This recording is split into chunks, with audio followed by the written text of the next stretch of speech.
Good afternoon. I'm delighted to be at the Watson Conference and at this panel. Writing itself is a responsive socio-historic phenomenon. Writing reflects, refracts, and acts on larger social trends. At the same time, it is a vehicle of intimate interpersonal communication. Writing is responsive because it is both macro and micro.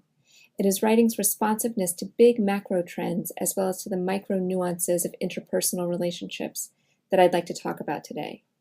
I'm interested in how, under conditions of massive social trends, such as global economic inequality, immigration, and rapidly changing communication technologies, writing connects to people in smaller ways across national borders.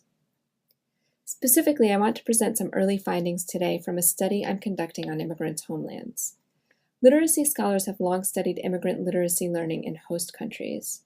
But with some recent exceptions, such as Susan Meyer's new book and Juan Guerra's work, they have largely overlooked how immigration shapes literacy learning in migrants' homelands.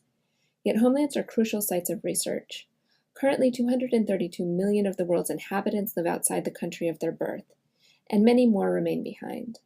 How does mass emigration shape the literacy practices of homeland residents? To answer this question, I'm conducting a qualitative project among migrants' family members and return migrants in two towns on opposite sides of the globe: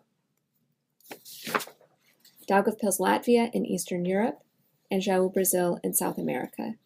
For my talk today, I'll focus on Latvia, though I'm happy to talk more about Brazil and about my personal connection to these communities during questions. Latvia is a former Soviet and newly minted European Union state. It was hit hard by the recent global recession. As Latvia's economy floundered and its unemployment rate rose above 20%, it faced what Latvian economists have called a demographic disaster. During 2009 to 2010 alone, Latvia lost between 40,000 and 80,000 inhabitants to emigration. It is weathering one of the highest rates of population loss due to migration in the world. Both the popular press and Latvia's prime minister have referred to this mass outmigration as brain drain. They point to children being raised by grandparents, schools closing, and the iconic tragedy of Latvian civil engineers leaving Latvia to pick strawberries in England. These departures are difficult to bear, but as one participant said of his two children who left for Germany, they have no future here. Or as the running joke goes, the last one to leave the country should turn out the lights in the airport. Homelands clearly lose valuable knowledge, skills, and experiences when citizens emigrate. Yet I'm finding that in the process of brain drain, more informal kinds of literacy learning are quietly underway. As homeland family members communicate with loved ones abroad, both parties gain familiarity with communication technologies, such as email, video chat, instant messaging, and personal letters. Moreover, as people prepare to migrate, they amass new literacy knowledge in anticipation of their new lives abroad.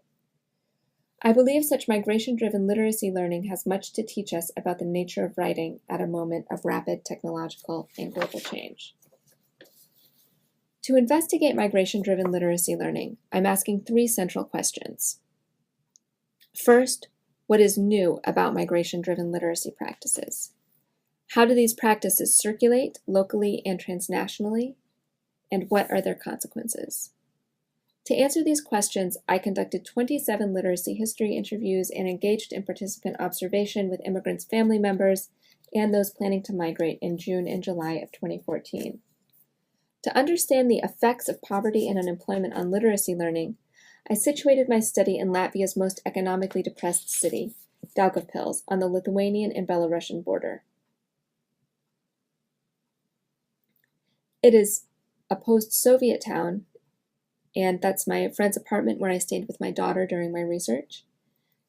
And it's also becoming European. It's known as the most Russian city in the EU. I'm in the process of data analysis now, so in what follows, I present some preliminary answers to my questions. Question 1. What is new about migration-driven literacy practices? For Latvians, contemporary migration-driven literacy practices are inflected by communication practices during the Soviet Union. Global literacy networks have shifted west and have become more digital, changing how print and digital communication are valued. Let me explain. During the Soviet Union, many of Daugavpils residents were sent to live in Latvia from outlying republics, such as Russia, Ukraine, Belarus, Georgia, and Kazakhstan. Daugavpils had a military institute, a railroad industry, and a pedagogical university, all of which employed Soviet citizens. Many residents of Daugavpils then are migrants from other republics, though technically because the Soviet Union was a united country, they didn't cross borders. Nonetheless, the state moved them across vast distances away from family. They negotiated this distance by engaging with a transnational literacy institution that predates the internet, the postal system. By and large, they wrote letters. One woman described communicating with an aunt who lived in Russia. We would all get together. It was interesting, and it wasn't even only our family, for example. There were neighbors, and in that letter there was some kind of message or hello for everyone. Some wrote letters with pleasure, waiting for a moment to come home in the evening to compose poems, to tell a distant family member about their day. And others wrote with difficulty. One woman disliked writing so much that she copied the same letter with different names to her 3 different boyfriends, all in faraway republics. She ended up marrying one of them. And another woman described how her mother wrote a letter to Soviet officials to free her uncle, who was in jail in Siberia as an enemy of the state. Separation, in other words, motivated writing. It also motivated other communication practices. People made phone calls and wrote telegrams. People described waiting in lines at the post office to make a call at appointed times, then shouting into the receiver to family more distantly located. At the Soviet post office, written and oral transnational communication networks merged. These practices inflect contemporary communication across borders, as people communicate not only eastward but westward, not only on paper and on the phone, but also digitally. When Latvia was liberated in 1991, and later when it joined the European Union in 2004, people began migrating to the West and began to communicate over mobile phone, email, and Skype. As technologies and migration patterns changed against an unrelentingly bleak economic backdrop, print and digital transnational communication practices began to be valued differently. As one participant whose son lives in Canada told me, when the Soviet Union ended, we stopped writing letters. This is not entirely true, but letter writing did become more rare. It is now, according to one woman, Natasha, a vintage activity, one that offers a special kind of emotional support during the trauma of migration. She writes letters to her friend who feels isolated in Germany. This friend also receives psychological counseling via Skype from a Latvian therapist. Separation still motivates literacy, but choices of media have expanded. Media choice has become one aspect of a larger rhetorical repertoire, what scholars Mandiano and Miller have called polymedia, that sustain relationships across borders. Such choices represent shifting communicative and even economic values. For example, because of its rare use in transnational communication, the emotional value of print literacy is often heightened by comparison with Soviet times. Whereas during the Soviet Union, phone calls to distant relatives were a treat on birthdays, now homeland residents send cards across borders to signify special occasions. To do so, they make a special trip to, again, the post office, the hub that mediated long-distance communication during the Soviet Union. One participant, speaking of birthday greetings sent over Facebook, described them as cheap in comparison. People use older communication practices and institutions to maintain connections, but in an era of polymedia and technological change, these practices and institutions are differently valued. Migration-driven print and digital literacy practices interanimate each other, their value appreciating or depreciating in relation to history, custom, and an array of media choices. The beauty of literacy history interviews, in my view, is that one can see these shifts in the interpersonal meanings of particular practices against larger backdrops. In this case, participants' literacy histories are rooted in the East, while their global literacy networks have moved west. As migrants and their family members put pen to paper or finger to touch screen, they build on practices initiated under Soviet state-mandated migration programs. Migration still motivates writing, but writing's value and geographical reach have shifted with the lines on the map. Question 2. How do these practices circulate locally and transnationally? There are 2 ways I found that these practices circulate both locally and transnationally. One is that migrants send laptops, webcams, texts, letters, and ways of communicating home, a practice I am calling writing remittances. and the other is that potential migrants amass particular practices and technologies to prepare for migration, a practice that I'm coding as anticipatory literacy learning. To explain these kinds of learning, I'll focus on one representative participant, Natasha, and supplement with others' experiences. Natasha is a doctor in her late 20s from Daugavpils. She was born in Russia, where she lived the first few years of her life with her grandparents, then moved to Latvia when her mother was assigned a job in Daugavpils. She wrote letters to her grandparents in Russian, retaining ties with Soviet-era relatives. During the hungry post-Soviet 1990s, her favorite aunt migrated westward, first to Switzerland and then to Italy. Natasha, born in 1985, has thus lived her life at the nexus of East and West. If her own migration to Latvia motivated personal letter writing to her grandparents, her aunt's migration to Italy motivated digital letter writing, emails. She sent her first email to her aunt, which said, "I'm officially stating this is my first email." Soon thereafter, her aunt sent her her first computer, a Macintosh. Digital communication practices and hardware for Natasha were underwritten, financially and emotionally, by transnational and familial connections. Practices and technologies were remitted. Writing remittances are pervasive. Consider another participant, Lida, a former economist and small business owner in Latvia. She received a computer from her adult son, who had been working in Belgium for 7 years. He brought it to her on a return visit home, sat down, and taught her how to turn on the internet and log on to Skype, her current primary form of communication with her son. He wrote all the instructions down, she told me, in a notebook that she kept near the computer. After that, he said, she had to learn on her own, which she did. She read a book on computer basics and even took a special computer course for pensioners.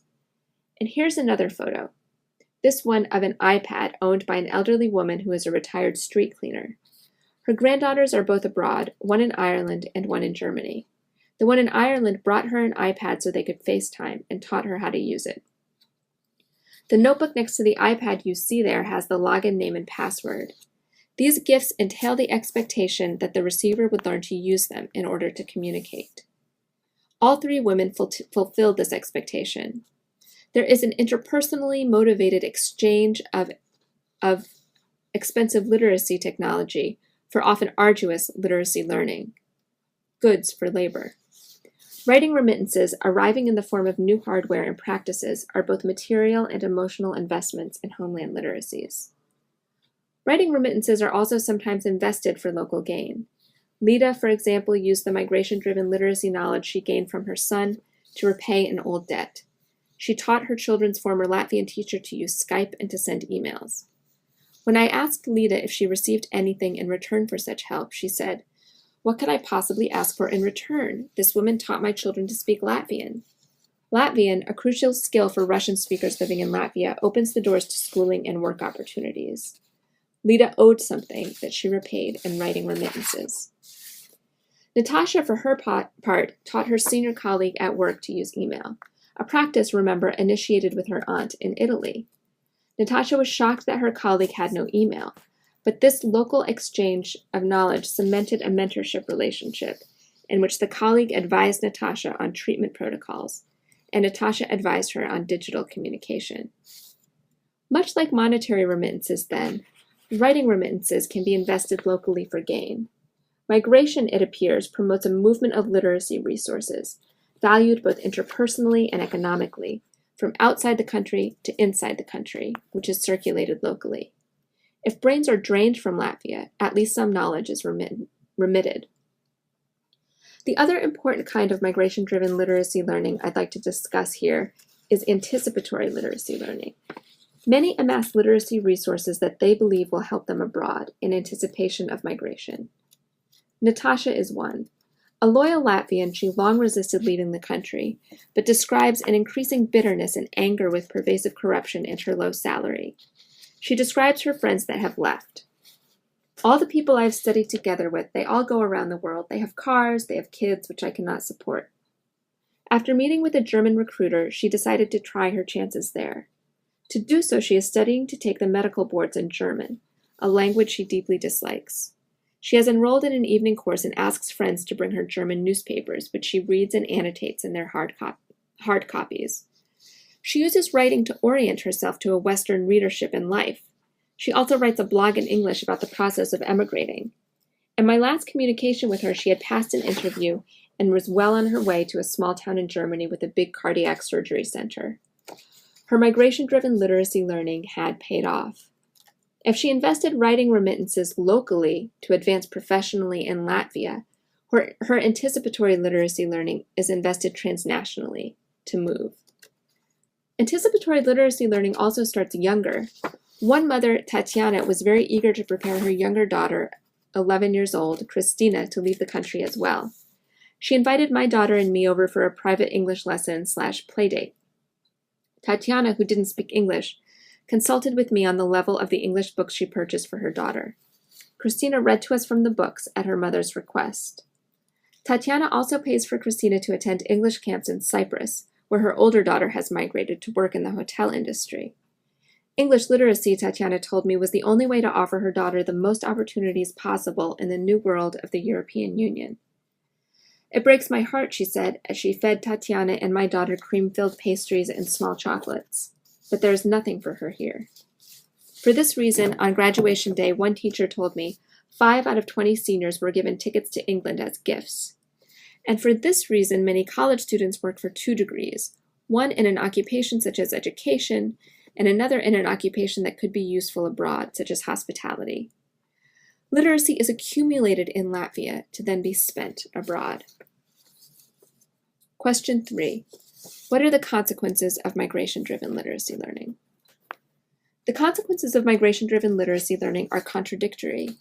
On one hand, they lead to more connection as people log on and write, and more separation as people amass literacy to leave for lives where they will be able to earn, in the words of Lida, their own piece of bread. What we learn from the concept of writing remittances is that even literacy practices that are primarily interpersonal are laden with shifting economic values that reflect larger global economic inequality. People take up these practices and circulate them to get ahead. What we learn from anticipatory literacy learning is that literacy is in part so responsive to macro-social trends because it can be learned and can be leveraged to move people across distance. The value of particular literacy practices in some is uniquely sensitive to shifting political borders and the people who shift across them. To conclude, I want to put contemporary Latvian literacy in conversation with literacy's larger social history. Historians have shown that in the late 19th and early 20th century, soldiers on the front and immigrants learned to write letters because they missed their loved ones. Stateside, immigrants to the U.S. in the early days of the transnational postal system taught left-behind family members to address envelopes.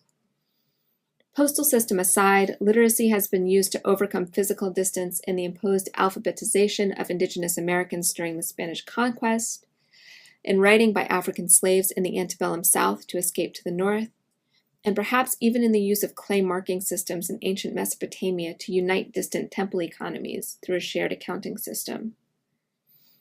When people are stretched across space for reasons political and personal, they have often learned new writing practices to mediate distance. This preliminary analysis of Latvian literacy suggests they still do.